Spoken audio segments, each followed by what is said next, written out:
এত কীর্তন হচ্ছে কিন্তু আমাদের কৃপা হচ্ছে না কেন, করুণা হচ্ছে না কেন?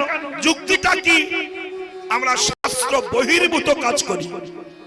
শাস্ত্র মানে যিনি শাসন করেন, বাবা মার শাসন যে মানে না সে সাবাল ছাবাল হয় না, সে ছেলে ছেলে হয় না, সে কুলাঙ্গার জন্মায়। তেমনি শাস্ত্র যে মানে না সে অমানুষ ছাড়া মানুষ হতে পারে না। শাস্ত্র মানি না কেন? বলছে হরিনাম শোনো যে বৈষ্ণবের ওঠায়। এই জন্য কীর্তন আর গৌড়ীয় বৈষ্ণব শুনতে আসছে না। কেন? অধিকাংশ কীর্তনিয়া, আমার কথাই বলি, আমি আসলে ওঠার সময় একটু মাল না খেলে গান ভালো হয় না, তাহলে চুল্লু খেতে হয়। আর এখন যদি আমার মুখে আপনি কীর্তন শোনেন তাহলে আপনার যা হয়েছিল সেটাও ধ্বংস হয়ে যাবে। কেন? শাস্ত্র বলছে সারা পৃথিবীর সবকিছু পবিত্র করে গঙ্গা জল, কিন্তু গঙ্গার জল যদি মদের গ্লাস ধোয়া হয় গঙ্গা পবিত্র হয়ে যাবে, কিন্তু মদের গ্লাস পবিত্র হবে না। সেই কীর্তন হরিবাসর আমরা করে রাত 12টার সময় একটা 24 বছরের মেয়ে নিয়ে এসে কমিটির ছেলেরা চুল্লু খাবো আর মেয়েটাকে বলবো নাচো, জম্মের নাচে নাচো। কাদার সময় নাচতে হবে, হাসার সময় নাচতে হবে। কেন? তোমাকে টাকা দিয়ে এনেছি, পেটি পেটি মদ নষ্ট হবে, নাচো নাচো নাচো। তাহলে মদ খাবে আর মেয়ে লোক নাচাবে আর কীর্তন দেবে, আপনার কৃপা হবে, কাজ কলা হবে, কিচ্ছু হবে না। লোক দেখানো অনুষ্ঠান হবে, এছাড়া কিছু নয়। ওই পয়সা আছে তো একটু লোকজন, জামাই আসবে, নাচ জামাই আসবে, এক পেটি মদ বাড়ি এসেছে, মুরগি কট কট কট করছে ঘরে, বাড়ি আজকে পান্তার ব্যবস্থা, ঘরে রান্না করা যাবে না, বাগানে রান্না করে এনে জম্মের খাওয়া খাবো, কাজ হবে, সর্বনাশ হবে। আচ্ছা বলুন তো, যারা মদ খাচ্ছে আজকে আমার কীর্তন শুনে তারা কি স্বস্তি পাচ্ছে? তারা ঘরে বসে ছটফট করছে, এ মাল কেন ভাড়া করে নিয়ে এসেছে? কে?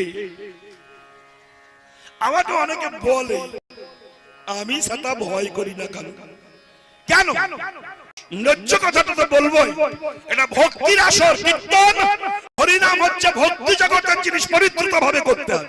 আপনি ভাবুন, আমি আরো একটু নিউজ দিই, যে মেয়েটা রাসগান করবে, আমি সে মেয়েটার দোষ দিচ্ছি না, কিন্তু জানেন কি, এটা হরিবাসর, পবিত্র আসর, ভগবানের মূর্তি আছে, কিন্তু মেয়েটা রাসগান করতে যখন আসছে সেদিন তার শরীর খারাপ হয়েছে, সে কি রাসগান বাদ দেবে?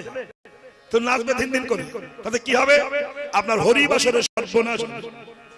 আজ কেন হরিনাম করে আমাদের তো মানে দেশটা ধ্বংস হয়ে যাচ্ছে? কারণটা কি? যুক্তিটা কি? আমরা হরিনাম দিচ্ছি বটে, হরিনাম করছি বটে, কিন্তু পবিত্রতা নাই। এই জন্য ভগবত কৃপা হচ্ছে না, আসতে যাচ্ছে আসতে যাচ্ছে। এখন এই জন্য শাস্ত্রের কথা মেনে চলতে হবে। ডাক্তার বলেছে কিছু খেয়ে ওষুধ খাবে, তা বাঁচে বসেছে, পাশে একটা মেয়ে ছেলে আছে, আর যে ওষুধ খাবে হঠাৎ করে তার চুমু খেয়েছে। মেয়েটা বলছে আমার চুমু খেলে কেন? ডাক্তার বলেছে কিছু খেয়েতে ওষুধ খেতে। এইরকম করে এইরকম কীর্তন হলে মারধর খেয়ে ঠাগানি খেয়ে মরতে হবে। অতএব এইভাবে হবে না, বিচার মেনে চলতে হবে। ডাক্তার কি বললো সেটা মেনে চলতে হবে। ডাক্তার বলেছে শোনো ভাই, ডাক্তার বলছে বাড়ি যে এই ডোজটা খাবে, আর একটা ডোজ যদি তোমার রোগ বাড়ে বিবেচনা করে খাবে। তা সে মুসলমান ছিল, চাচার কাছে জিজ্ঞাসা করছে চাচা এই ওষুধটা বিবেচনা করে খেতে বলেছে। বলে বুঝলি না, বিবেচনা দিয়ে ওষুধটা খাবে, কি বুঝবেন? তাহলে এরকম মানুষ যদি ভুল বোঝায়, এই আমাদের কীর্তন জগতের মধ্যে কিছু কিছু কীর্তনিয়া হয়েছে এই জাতীয় ভাষা বোঝাচ্ছে, আর আমাদের হিন্দুদের মধ্যে শত্রু বেশি, হিন্দু ধর্মের শত্রু বেশি, হিন্দু ধর্মকে নষ্ট করতে হিন্দুরাই। আপনি গলায় মালা তিলক দিয়ে রাস্তা দিয়ে যান, কোন মুসলমান আপনাকে ক্রিটিসাইজ করবে না, কিন্তু হিন্দু পাড়ার মধ্যে যান, এই হিন্দুদের মধ্যে এমন কিছু কালপিট মাল আছে আপনাকে তার মানে ও শালা করবে না, আপনাকে করতেও দেবে না।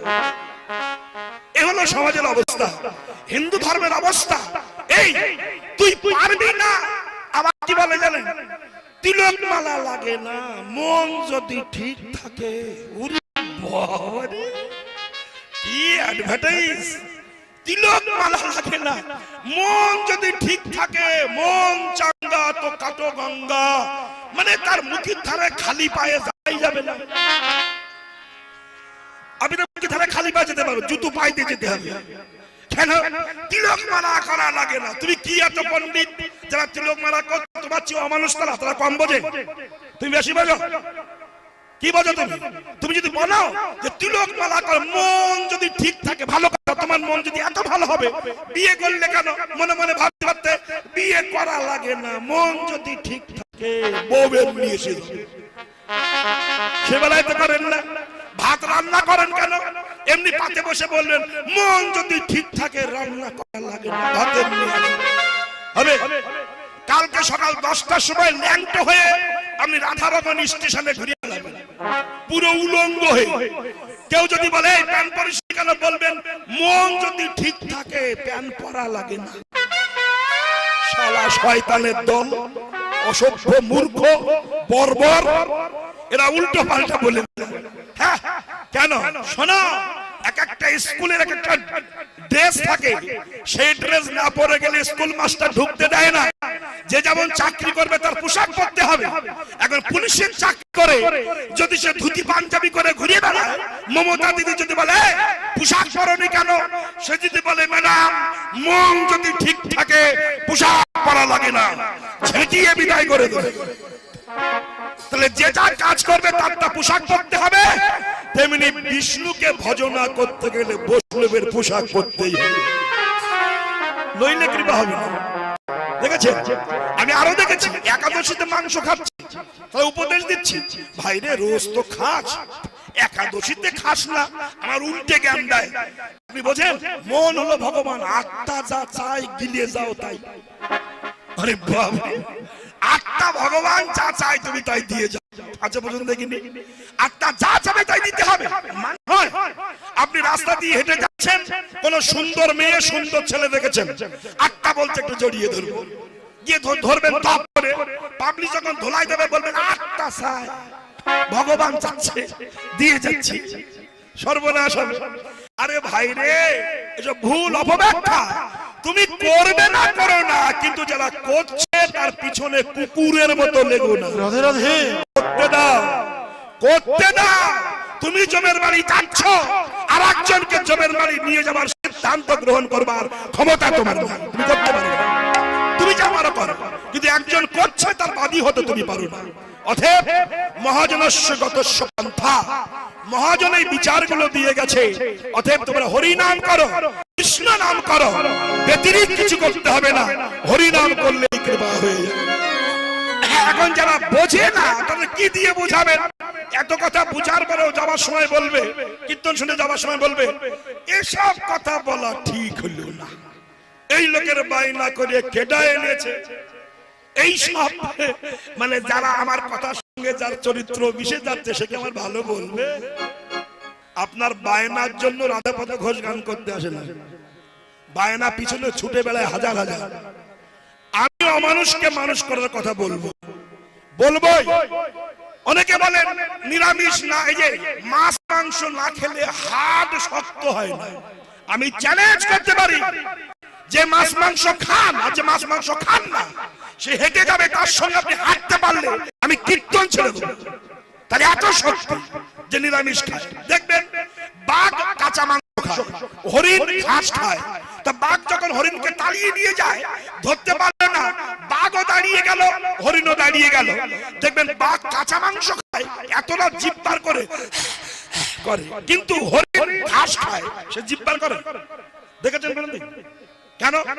মহাজন বলছেন যদি হাঁপাতে চাও মাছ মাংস খাও, না হাঁপাতে চাও হরিণের মতো খাও, কাজ হবে।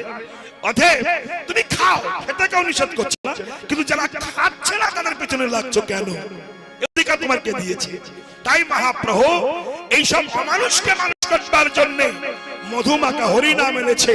তোমরা হরিনাম করো। হরিনাম করলে কি হবে?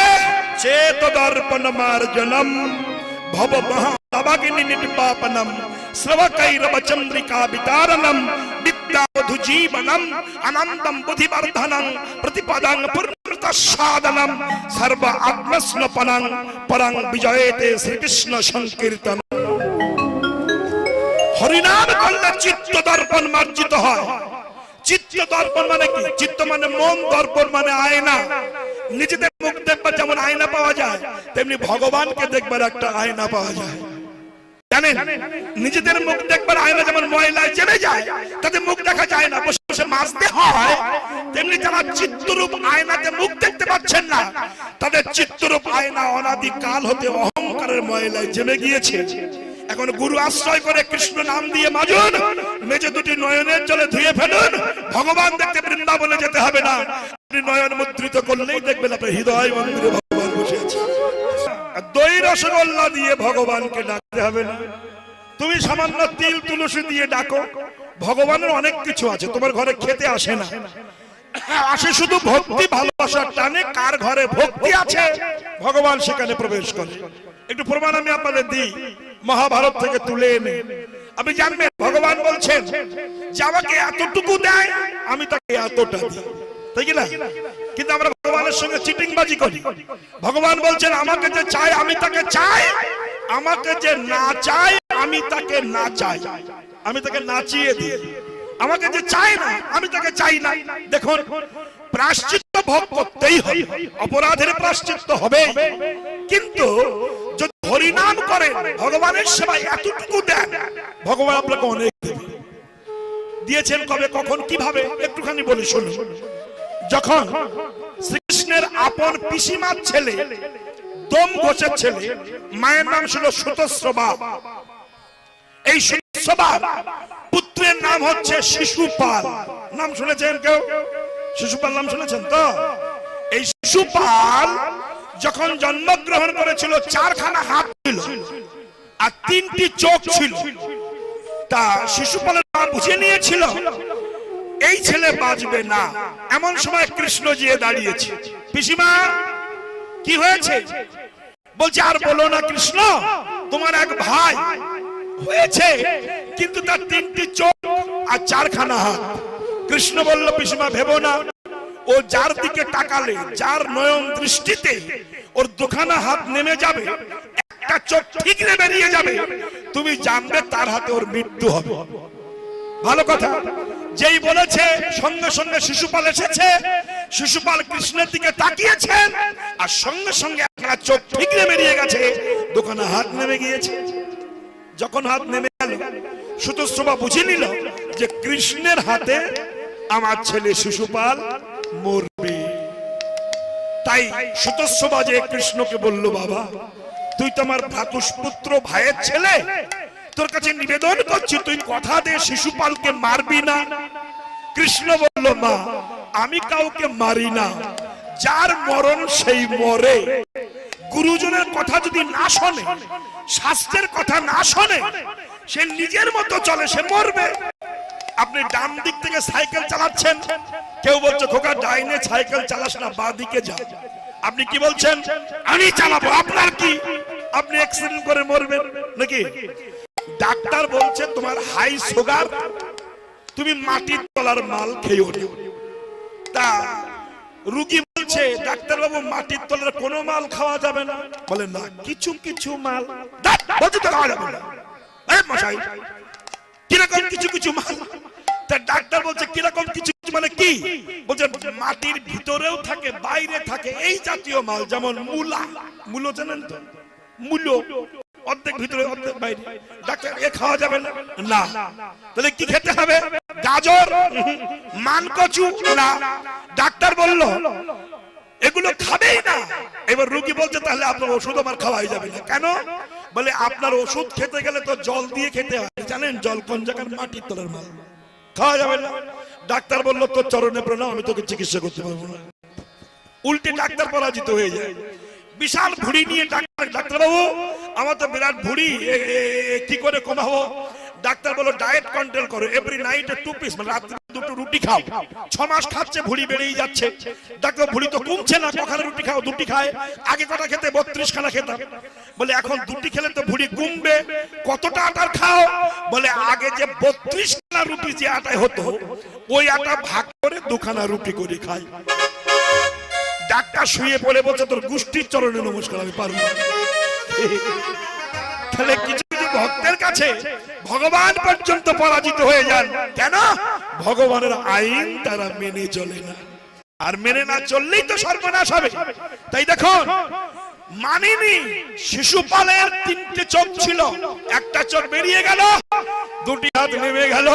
কৃষ্ণ বলছে পিসিমা আমি কাউকে মারি না, যার মরণ সে মরে। মরল কখন? সুতোস্রবা বলল বাবা তুই কথা দে, ওর অপরাধ ক্ষমা করে দিবি, যে কোনো অপরাধ করে। কৃষ্ণ বলছে আমি কথা দিলাম, শত অপরাধ ক্ষমা করে দেব। মহাভারতে আছে। এই যে মায়েরা, তো অপরাধের একটা সীমা থাকবে তো নাকি? ব্যাস, এইবার কৃষ্ণ যখন যুধিষ্ঠির রাজসূহ যজ্ঞে সভাপতি হয়েছে, তখন যুধিষ্ঠির কৃষ্ণকে বলেছিল কৃষ্ণ তুমি সভাপতি হও আমার যজ্ঞে। তা কৃষ্ণ বলল আমি তো সভাপতি হব, কিন্তু দাদা আমি যাকে যা বলবো তাকে তা করতে হবে। কি করতে হবে? আমি দুর্যোধনকে কুশদক্ষ করব, মানে ক্যাশিয়ার করব। ও তো আমার শত্রু, বলো ওই জন্যই তো করবো। চোরকে বলি মাল থাকলো দেখো, তবে সে মাল চুরি হবে না। আর ভীমকে বলবো পরিবেশন করবো, ভীম খাই বেশি, যে খাই বেশি তাকে পরিবেশন করতে দিলে খাবে না। বাহ! যুধিষ্ঠির বলল কৃষ্ণ তুমি সভাপতি কিছু করবে না? কৃষ্ণ বলল দাদা তোমার এই যজ্ঞে আমি 2টি কাজ করব। দেখো দীনতার প্রতিমূর্তি কৃষ্ণ, তিনি বললেন 2টি কাজ করব। কি কাজ? তোমার এই যজ্ঞে যত সাধুগুরু বৈষ্ণব আসবে, সমস্ত বৈষ্ণবের চরণ ধোয়ার কাজটা আমি করব। রাধে রাধে, আমি ভক্তের ভগবান। এবং বৈষ্ণবেরা প্রসাদ পেয়ে যখন উঠে যাবে, ওই এঠো থালাগুলো আমি মাথায় করে তুলে ফেলে দেব। এই কথা যখন বলছে, তখন শিশুপাল এসে বলছে লম্পট, চরিত্রহীন, লোকের ঘরে চুরি করে খায়, গোপীদের কাপড় চুরি করে, গোয়ালার ছেলে গরু মাঠে রাখে। বড় বলেই যাচ্ছে, বলেই যাচ্ছে। কৃষ্ণ বলছে শিশুপাল 99টা অপরাধ শেষ হয়ে গেছে, একটা বাকি। হা হা হা, জানি তুমি চরিত্রহীন। যেই বললে 100 শেষ, সুদর্শন চক্র ডাক দিয়েছে, আর সুদর্শন চক্র কৃষ্ণের আঙুলে এসে পড়েছে। এমন গতিতে এসে পড়েছে, পাক খেয়ে কৃষ্ণের আঙুলটা কেটে গিয়েছে। এখন ওই সুদর্শন চক্র দিয়ে যখন শিশুপালের মাথা কেটে দিয়েছে, হাজার হাজার মানুষের চোখ ছিল মাথার দিকে, কৃষ্ণের আঙুল কেটে রক্ত পড়ছে, কেউ জানে না, মাত্র দ্রৌপদী জানে। দ্রৌপদী ছুটে যে নিজের কাপড় ছিঁড়ে কৃষ্ণের আঙুলটা বেঁধে দিয়েছে। তখন কৃষ্ণ হাতটা ধরে বলেছে দ্রৌপদী আমার বিপদে তুমি এগিয়ে এসে আমাকে এতটুকু বস্ত্র দান করেছো, আমি কথা দিলাম তুমি তো এতটুকু দিয়েছো, যদি কোনোদিন এমন বিপদ তোমার আসে, তুমি তো এতটুকু দিয়েছো, এর পরিবর্তে আমি তোমাকে হাজার হাজার বস্ত্র করিনি। যে আমাকে এতটুকু দেয় আমি তাকে এতটা দিই। ভগবান বলেছেন সেই দিন থেকে দেওয়া শুরু করেছে, যত দিন পৃথিবীতে ছিল দিয়েই গেছে কৃষ্ণ দ্রৌপদীকে। আমি আরো একটু বলবো, কৃষ্ণের যদি কৃপা না হতো, কুরুক্ষেত্রের যুদ্ধে 100 ভাইয়ের হাতে মরে যেত 5 পঞ্চপাণ্ডব। এটা জানেন? কৃষ্ণের কৃপা ছিল তাই। শুনুন, আগামী কল্লপ্রাতে যুদ্ধ আরম্ভ। যুদ্ধ আরম্ভের প্রারম্ভে যুধিষ্ঠির বলেছিল কৃষ্ণকে, কৃষ্ণ আগামী কল্লপ্রাতে যুদ্ধ, আমি একটু জেঠিমা জ্যাঠামশার চরণ ধুলি নিয়ে আসি। কেন? কাল যুদ্ধে যদি মৃত্যু হয়ে যায়, গুরুজনের চরণ ধুলি তো নিতে পারবো না, আমি তো নিতে পারবো না, তাই তো শেষবারের মতো দিয়ে আসি। সন্ধ্যাবেলা গিয়েছে, একটু খেয়াল করবেন কথাটা, যেই যে দাঁড়িয়ে বলেছে পিছে জেঠিমা, গান্ধারে চমকটলো কে? যুধিষ্ঠির না? হ্যাঁ জেঠিমা যুধিষ্ঠির। আগামী কল্লপ্রাতে যুদ্ধ, যুদ্ধ আরম্ভের প্রারম্ভে শত্রু শিবিরে আসা তো ঠিক হয়নি বাবা। যুধিষ্ঠির বলল জেঠিমা আমি এসেছি আগামী কল্য যুদ্ধে যদি মৃত্যু হয় আর তো তোমাদের চরণধুলি নিতে পারবো না, তাই তোমরা গুরুজন তো আশীর্বাদ করো, মৃত্যু যদি হয় হোক, যদি আবার পৃথিবীতে জন্ম হয় যেন কৃষ্ণ ভক্ত মায়ের গর্ভে জন্ম। গান্ধারী বাহ্যিক স্মৃতিশূন্য হয়ে মাথা হাত চাপিয়ে বলে দিল, জবাবে আমি আশীর্বাদ করছি, যথা ধর্ম তথা জয়, অধর্মের হবে ক্ষয়। দুর্যোধন বলল, ওমা মাগো, এই ওমা তুমি কি বললে? গান্ধারী বলল, বাবা আমি বলতে চাইনি, কে যেন আমাকে বলিয়ে দিল। কি বুঝলেন?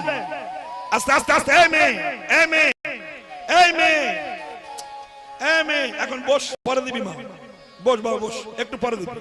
তাহলে কি হলো? আস্তে হরে কৃষ্ণ তা করিল। তাহলে কি বলছে? বলছেন যে মা, তাহলে কি হবে? তাহলে কি করব? সবাই তো মরবো আস্তে আস্তে, কিন্তু রাখে কৃষ্ণ মারে কে, আর মারে কৃষ্ণ। এর পরের কথাটা কি? রাখে কে নাকি? দুর্যোধন তো শয়তান ছিল, এই শয়তান ব্যক্তির যুক্তি বেশিক্ষণ খাটে না, তাই বললো মা এমন কিছু করো অন্তত একটা ছেলে বেঁচে থাকতে পারে।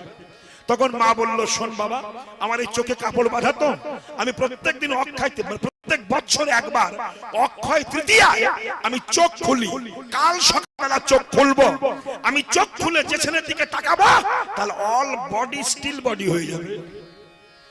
দুর্যোধন ভাবলো তাহলে আমি উলঙ্গ হয়ে মায়ের ধারে ভোরবেলা দাঁড়াবো, আর মা যখন তাকাবে আমার অল বডি স্টিল বডি হয়ে যাবে, আর যখন গদার বাড়ি মারবে ঠাস করে শব্দ হবে, আমাকে মারতে পারবে। এইবার ভোরবেলায় ল্যান্ড হয়ে ওই যন্ত্র বিশাল লম্বা চেহারা, ওই রকম যন্ত্র ল্যান্ড হয়ে রাস্তা দিয়ে যাচ্ছে। কৃষ্ণ চিন্তা করলেন, একে তো শালা পয়জন, তাতে যদি হাই পয়জন হয়ে যায় ওকে তো এক জায়গায় কাঁচা রাখতেই হবে, তাই ল্যান্ড হয়ে যাচ্ছে। কৃষ্ণ গাছের গোড়ার থেকে বাহির হয়ে বলছে, ভাই মশাই তোমার ডিজাইন এমন কেন? এই নিউ ডিজাইনে কোথায় যাচ্ছ? দুর্যোধন, অসুবিধা নাই, চিন্তা করো না। ব্যাপারটা কি?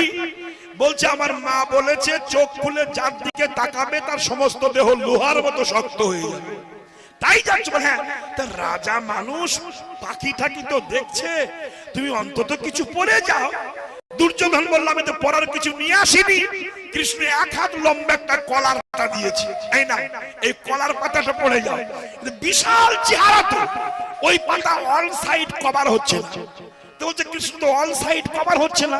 কৃষ্ণ বলছে দরকার নাই, শুধু ফ্রন্ট সাইডটা কভার কর, করে মায়ের ধারে গিয়ে দাঁড়াও। যেই ফ্রন্ট সাইড কভার করে মায়ের ধারে দাঁড়িয়েছে, মা তাকিয়েছে, এদিকে শক্ত হয়ে গেছে, এদিকে শক্ত হয়ে গেছে, মিডিল পজিশন কাঁচা রয়ে গেছে। এই জন্য বলে ভগবান যা করে। এরপরে কথাটা কি বলুন তো? যদি এই জায়গায় কাঁচা না থাকতো কার সর্বনাশ হতো? বলুন বলুন, আপনারা বলুন, আমি বলবো। ভালো করে ভেবে বলবেন। হ্যাঁ, মানে এই জায়গাটা ভগবান যে কত বুদ্ধিমান, বলে ভগবান যা করে সেটাই মঙ্গল। এই জায়গাটা কাছে রেখেছে, ভালো কথা। কেন? এই তত্ত্বটা শুনুন। অত্রি ঋষি একদিন দুর্যোধনের ঘরে এসেছিল, কিন্তু দুর্যোধন বৈষ্ণবকে অবমাননা করেছিলেন। তাই অত্রি ঋষি বলেছিল, দুর্যোধন আমরা কি তোমার বিপদে লাগবো না? উরুতে চড় মেরে বলেছিল, আমার উরুতে যতদিন আছে কারোর দরকার নাই আমার কাছে। অত্রি ঋষি বলেছিল, যে উরুতে চড় মেরে বৈষ্ণব অপমান করলে আমি কথা দিচ্ছি ওই উরুদ ভেঙে তোমার একদিন দ্বিখণ্ডিত হয়ে যাবে। এই কথা ছিল। যুদ্ধ শুরু হলো, ঠাস করে শব্দ হচ্ছে, কিন্তু এই জায়গায় যে কাঁচা কেউ তো জানে না, কৃষ্ণ জানে। কৃষ্ণ একটু পজিশনটা দেখিয়ে দিতে অ্যাঙ্গেল করে দাঁড়িয়েছে। কৃষ্ণ অ্যাঙ্গেল বোঝেন তো? অ্যাঙ্গেলও বোঝেন না? দেখবেন মেয়েদের বিয়ে হলে সিঁদুর পড়তে হয়, সিঁদুরটা সিধা সিধি পড়তে হয় নাকি? এখন অনেকে অ্যাঙ্গেল করে মারে, দেখেছেন? এই জায়গাতে মেরে চুল দিয়ে ঢেকে রাখে, কেন? লোকে যেন বুঝতে না পারে আমার খরিদ্দার জুটে গেছে। হ্যাঁ, করে দেখেছি, ভালো। ওরা অ্যাঙ্গেল করে সাবাস সাবাস সাবাস এই বলেছে, আর দিয়েছে, ঘাট চিত হয়ে পড়েছে। আর ওখানে কি গীতায় লিখে দিয়েছে, পরিত্রাণায় সাধুনাং বিনাশাস্য দুষ্কৃতাম ধর্ম সংস্থাপনায় অর্থায় সম্ভাবামি যুগে যুগে। আমি সাধুদের ত্রাণ করি, অসাধুকে বিনাশ করতে বারবার আসি। আমি লিমিটেড টাইমের মধ্যে পৃথিবীতে যখন প্রয়োজন আমি তখন আসি। কেন? আমি ভক্তের ভগবান। তাহলে ভগবান যা করে এরপরে কথা কি? মঙ্গল। আমি বলবো আর আপনারা শুধু বলবেন মঙ্গল করে, বুঝতে পেরেছেন? আমি বলবো ভগবান যা করে, আপনারা কি বলবেন? হ্যাঁ সবাই বলবেন, হ্যাঁ, তাতে আপনাদের মঙ্গল হবে। কিরকম আমরা কথাটা বলি, ভগবান যা করে মঙ্গল করে, মানে কি? আমার যদি নিচে কিছু ঘটনা ঘটে যায় তখন কি বলি? ভগবানটা নাই, তা যদি থাকতো এই বিচার আমার কি হইতো? আর ভগবান মঙ্গল করে বলে না, তাই না? বলুন আমরা কিরকম দেখুন, যখন জমিতে ধান ভালো হয়, ফসল ভালো হয়, কেউ যদি বলে কিরকম ফসল হলো, এবার প্রচুর খেটেছিলাম আমি, আমার বউ, আমার ছেলে, খেটে দারুণ ফসল হয়েছে। আর যেই খারাপ হয় এবার আর ভগবান চোখ তুলে তাকাইও না। ভালো কলার বেলা আমি করি, খারাপ গুলো ভগবান করে। তাহলেও ভগবান যা করে সেটাই মঙ্গল। এটা বলবেন রাজা মন্ত্রী রাস্তা দিয়ে যাচ্ছেন, যেতে যেতে মন্ত্রী রাজা বসার পায়ে ধাক্কা লেগে পায়ের বুড়ো আঙুল কেটে রক্ত বার হচ্ছে। পাটা উঁচু করে মন্ত্রীকে বলছে, মন্ত্রী দেখো আমার আঙুল কেটে গেছে। মন্ত্রী তো কৃষ্ণ ভক্ত ছিলেন, বুদ্ধিমান, বলছে মহারাজ রাগ করবেন না, ভাববেন না, ভগবান যা করে বলুন হ্যাঁ মঙ্গলের জন্য করে। বেশ, রাজার হয়েছে রাগ, শালা আমার আঙুল কেটে গেছে, মঙ্গল হয়েছে, গলা ধাক্কা দিয়ে পাকুর মধ্যে ফেলে দিয়েছে। আর পাকুয়ে ঝুলছে। রাজা একা বনে ঘুরছে, নাদোষ নদোষ চেহারা। ওই দিন অমাবস্যা ছিল, এক কালিক মানে নর বলি দেবে, মানুষ বলি দেবে মা কালীর কাছে একটা ভালো পুরুষ খুঁজে বেড়াচ্ছে। ওই রাজা দেখেছে, রাজাকে ধরে নিয়ে গেছে। রাত 12টার সময় স্নান করিয়ে গলায় মালা দিয়ে যখন হাড়ি কাটে গলা দিতে যাবে, তখন বলছে অল বডি চেকআপ দেখ কোন জায়গায় কাটা আছে কিনা। কেন? কালী পূজায় কাটা পাঠা লাগে না, কালী পূজা পাঠা বলেই হয় না, এটা অপসিদ্ধান্ত চলছে। অনেক বাড়িতে দেখেছি কালী পূজা দিয়ে পাঠা আনেন, পাঠা বলি দেন, এই পাঠা বলি দিয়ে আর এক পাঠা ওই পাঠার মাংস খান, কিন্তু কালী পূজায় পাঠা বলি হয় না, এটা হয় না। অতএব কেন? কালী পূজা করছে রাস্তা, হরে কৃষ্ণ, সেই কালী পূজা নরবলি দেবে বলে রাজাকে অল বডি চেকআপ করেছে, দেখে যে পায়ের বুড়ো আঙুল কাটা। তখন ব্রাহ্মণ ছেলে দেয়, কাটা পাঠা লাগবে না, যা ছাড়। তখন রাজার চৈতন্য হলো, মন্ত্রী তো ঠিক বলেছিল, ভগবান যা করে হ্যাঁ মঙ্গলের জন্য বলবে। এবার ছুটতে ছুটতে মন্ত্রীর কাছে গেছে, মন্ত্রী বার উঠুন, কেন? আপনি ঠিকই বলেছিলেন ভগবান যা করে মঙ্গলের জন্য করে। কেন মহারাজ? মানে আমাকে ধরে নিয়ে গিয়েছিল নর বলে দেবে মা কালীর কাছে, কিন্তু আমার কাটা দেখে ছেড়ে দিয়েছে, কাটা পাঠা লাগবে না। আপনি বলেছিলেন ভগবান যা করে মঙ্গল, আমি আপনাকে ফেলে দিয়ে অন্যায় করেছি, ক্ষমা করে দেবেন। মন্ত্রী তখন বলছে, মহারাজ আপনি ফেলে দিয়েছেন, এটাও ভগবান যা করে মঙ্গলের জন্য করে। রাজা বলছে ফেলে দিলাম তো মঙ্গল কি করে? তখন মন্ত্রী বলছে, মহারাজ যদি না আপনি ফেলে দিতেন তাহলে আপনার সঙ্গে আমার থাকতে হতো, আর যখন আপনার কাটা দেখতো আমার তখন ধরতো। তাহলে ভগবান যা করে মঙ্গলের জন্য, এটা বারবার বলবে। অতএব ভগবান যা করে মঙ্গল, আমরা বুঝি না তাই ভুলভাল বকে যায়। কিন্তু দেখুন দ্রৌপদী কৃষ্ণকে ভালোবেসেছিলেন, এতটুকু কাপড় দিয়েছিলেন, সারাটা জীবন তিনি দিয়ে গেছেন। কেমন? আরেকটু এগিয়ে যাচ্ছি, দেখুন যুদ্ধ হবে, যুদ্ধ হচ্ছে, 5 দিন যুদ্ধ হয়ে গেল। একটু ছোট্ট করে বলবো, একটু মন দিয়ে শুনবেন। 5 দিন যুদ্ধ হয়ে গেল, দুর্যোধনের অনেক ভাই মরে গেল। কিন্তু জানেন আগের দিনে সন্ধ্যাবেলা যুদ্ধ হতো না, সন্ধ্যা হলে যুদ্ধ বিরতি হয়ে যেত। তখন ভীষ্মদেব পদ্মাসনে বসে নয়ন মুদ্রিত করে নয়ন জলে ভেসে গোবিন্দের সাধনা করছেন। জানেন এই ভীষ্মের কপালে অনেক লেখা ছিল। এই মায়েরা শুনুন, অপরাধের প্রায়শ্চিত্ত ভোগ করতে হবে। এই ভীষ্ম ছিল অষ্ট বসুর এক বসু, এর নাম ছিল প্রভাস। বলি একটু বলবো, প্রভাস ইনি বশিষ্ঠ দেবের নন্দিনী নামে একটা গাভী চুরি করেছিল। আমি ছোট করেই বলছি। তা বশিষ্ঠ দেব অভিসম্পদ করেছিল, প্রভাস তুমি পশুকুলে জন্ম নিয়ে পশু হয়ে গরু চুরি করলে, আমি অভিসম্পদ করলাম, তুমি মর্তে জন্ম নিয়ে অনেক দিন তোমার কষ্ট ভোগ করতে হবে। এই কথা ছিল। আর একটা বলি, ভীষ্মের জন্মের আরো অনেক আগে এই ভীষ্ম ছিল রাজার ছেলে। এই রাজার ছেলে হয়ে অহংকার মঞ্জুষের রাস্তা দিয়ে যাচ্ছে, একটা সাপ লম্বা রাস্তায় পড়ে আছে, খোলস পাল্টিয়েছে, আস্তে আস্তে আস্তে আস্তে আস্তে খোলস পাল্টিয়েছে। এইবার রাজার ছেলে ধনুকের অগ্রভাগ দিয়ে ওই জ্যান্ত সাপটাকে বেতের, বেত গাছ ছিলেন, বেত গাছ, ওই বেতের কাটা এরকম লম্বা লম্বা হয়, ওই কাটার উপরে সাপটা ছুঁড়ে ফেলে দিয়েছে। আর ওই কাটার উপরে সাপটা 6টা মাস ছটফট ছটফট করে মরেছে। আর এই সাপটা কেঁদে কেঁদে ভগবানকে বলেছিলেন, হে বিশ্ব সৃষ্টি স্রষ্টা, তুমি তো ভক্তের ভগবান, দেখো আমার তো কোনো অপরাধ ছিল না, আমাকে জোর করে ওই রাজার ছেলে আমায় কাটাই ফেলে দিয়েছে, যদি তুমি থেকে থাকো এর সুষ্ঠু বিচার তুমি করো। এই অভিসম্পদ ছিল। তাইতে এই ভীষ্ম পরজন্মে নরকুলে জন্ম গ্রহণ করে 6টা মাস ষড়সজ্জায় সজ্জিত ছিল, তীরগুলো তার দেহের মধ্যে বিঁধেছিল। ভগবান তখন বলেছিল, অপরাধ কাউকে ক্ষমা করে না, অপরাধের প্রায়শ্চিত্ত ভোগ করতে হয়। এই ভীষ্ম যখন ধ্যানে বসেছে, ঠিক সেই সময় দুর্যোধন এসেছে। দাদু, কে রে? আমি দুর্যোধন। কি কারণে এসেছিস? উত্তর দাও। আমার ভাইগুলো মরে যাচ্ছে, পঞ্চপাণ্ডব বেঁচে আছে, আমার ভাত খাও তুমি, তুমি আমার সেনাপতি, আমার অপ্রতিপালিত, কিন্তু আমার ভাইগুলো মরে যাচ্ছে, দেখতে পাও না বিশ্বাসঘাতক বেঈমান? মানুষের যখন ধ্বংস আসে, মানুষ তখন পশুর মতো ব্যবহার করে, তার সঙ্গে কি ভাষা বলতে হয় সে জ্ঞানটাও হারিয়ে যায়। কেন? ধ্বংসের পূর্ব লক্ষণ। তাই ভীষ্মের খুব লেগেছিল, ভাই রে তোর ভাত, আস্তে আস্তে তোর ভাত খাইব, তুই আমাকে এত বড় কথা বললি। খেতে দিয়ে যদি কেউ বলে কেমন লাগে বলুন দেখি না আপনারা। আস্তে বাবা আস্তে আস্তে।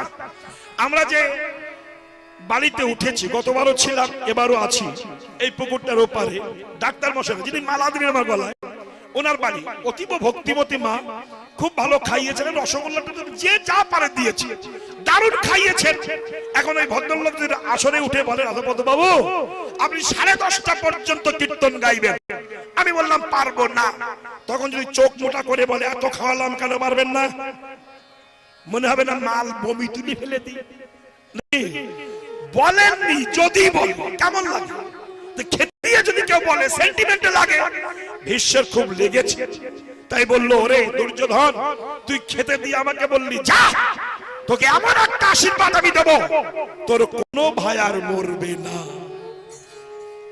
দুর্যোধনের আনন্দ আর ধরে না। কি করতে হবে দাদু?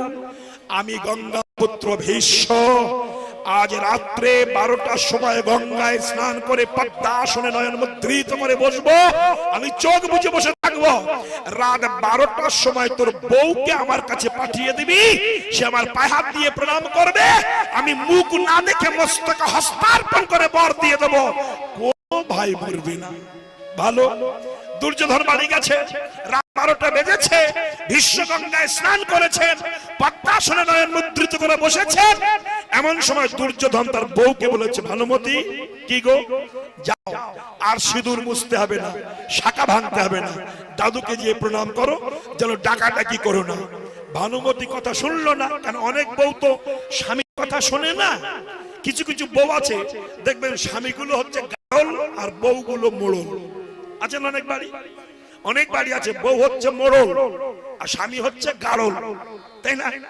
তোমাদের এই গ্রামে নেই, আমাদের গ্রামে আছে। এখানে আছে নাকি তা তো আমি জানি না, আমি বলবো না। শোনা, বেশ, ভানুমতিকে বললো, যাও দাদুকে প্রণাম করো।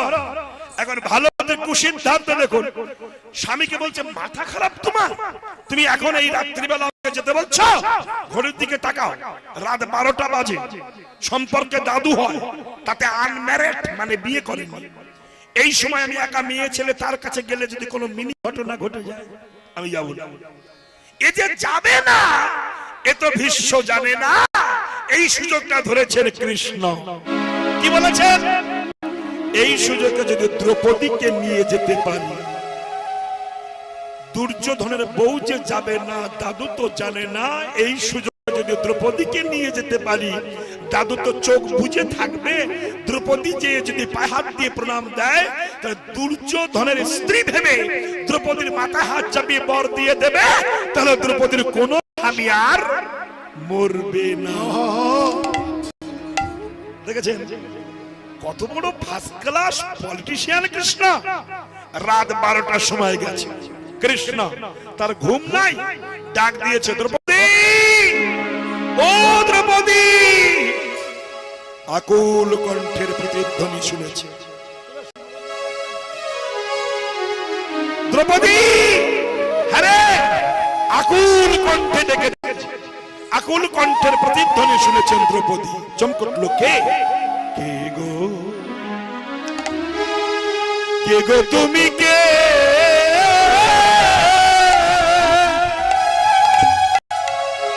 এমন মধুর শুনে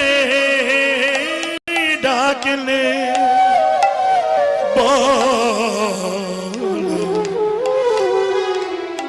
দ্রৌপদী দ্রৌপদী বলে কে ডাকিলে? আর একবার ডাকো আমার তাপিতা প্রাণ শীতল করি। আস্তে খোকা, এ তোদের পায়ে ধরি কথা বলিস না, কত ছাড়া।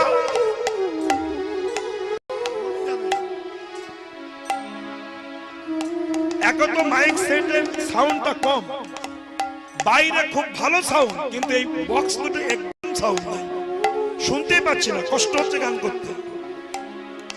গত বছরও এটা হয়েছিল, এবারও হচ্ছে। কিন্তু দেখুন আমাদের তো প্রত্যেকদিন গান গাওয়া অভ্যাস, গান গাই, আর বয়স হয়েছে, গলাটা আমাদের কষ্ট হয়। এত কষ্ট করে গান করলে আগামীকাল গান, এটা মাইকালা বোঝে না, এদের বোঝালেও বোঝে না, উল্টে আরো চোখ মোটা করে আমাকে শাসন করে। সমস্যা হয়, ওই জন্য আমি আর কিছু বলি, নীরবে সহ্য করি। কারণ বাইরে সাউন্ড খুব ভালো, বাইরে পাঞ্জাবি ভালো, গেঞ্জি ছেঁড়া, বাইরে ভালো, মনিটর খারাপ, আওয়াজ নাই। কিন্তু মাইকালা তো বুঝবে যে মাইকটা ভাড়া করা হয় কেন, কিসের জন্য, কিসের জন্য ভাড়া করা হয়? গায়কের জন্য। তো সে গায়কের দিকে তাকাবে না, কর্তব্য। অতএব আমরা সেটা বুঝি, এই জন্য খুব কষ্ট হয়। এই কষ্টের জন্য আমাদের বাঁচিয়ে রেখে গান করতে হবে। তো বিষয়টা কেমন দেখুন।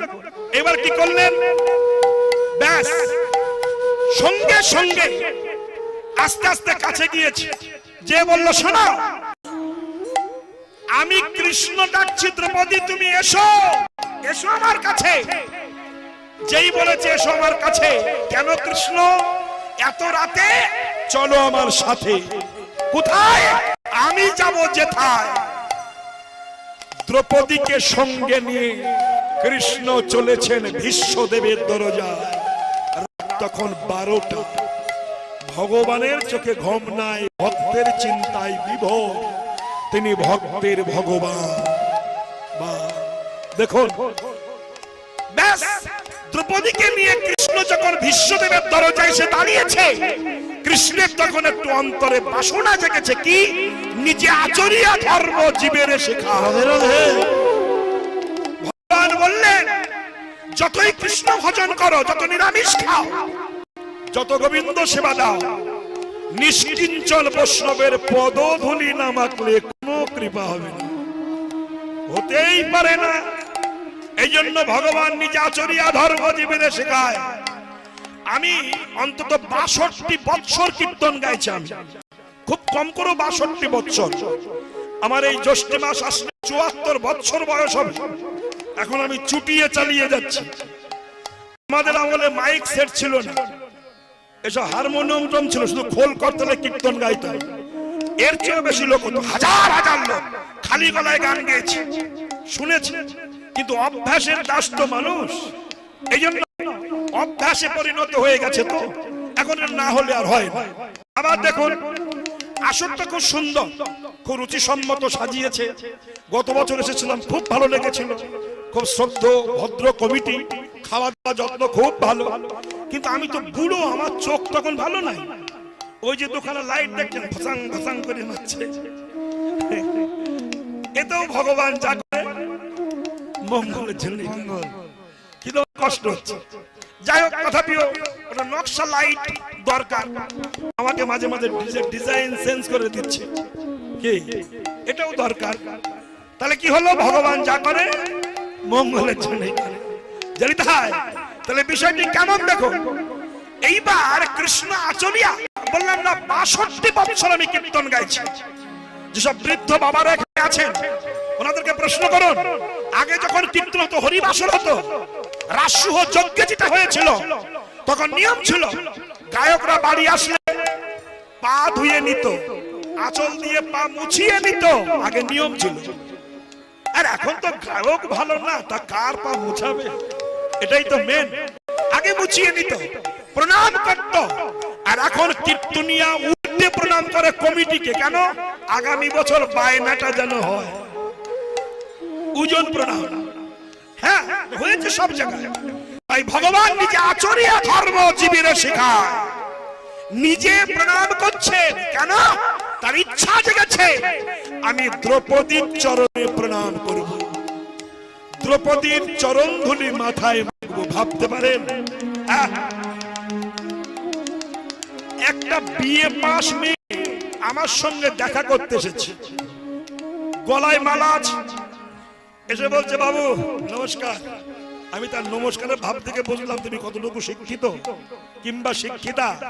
বোঝা তো গেল তুমি অহংকার ভিতরে নিয়ে নমস্কারটা করছো। বাবু নমস্কার, এটা হয় নাকি? গুরুজনদের প্রণাম করতে হয় নত জানু হয়ে, অহংকারটা ত্যাগ করে। আমরা সেটা করতে পারি না, ভগবান সেটা করে দেখিয়ে দিচ্ছেন। দ্রৌপদীকে বলছে, দ্রৌপদী যাও, তুমি তো দাদুর চরণে প্রণাম করবে, তবে সাবধানে যাও, দাদুর যদি ধ্যান ভেঙে যায় তোমার দেখতে পাবে। তুমি এক কাজ করো, তোমার জুতো দুখানা খুলে রেখে যাও। ভগবান ভাবছেন দ্রৌপদী যখন জুতো খুলে রেখে যাবে, বিশ্ব সৃষ্টি স্রষ্টা ভক্তের জুতো দুখানা হৃদয় মন্দিরে ধরবেন, এই তার ইচ্ছা।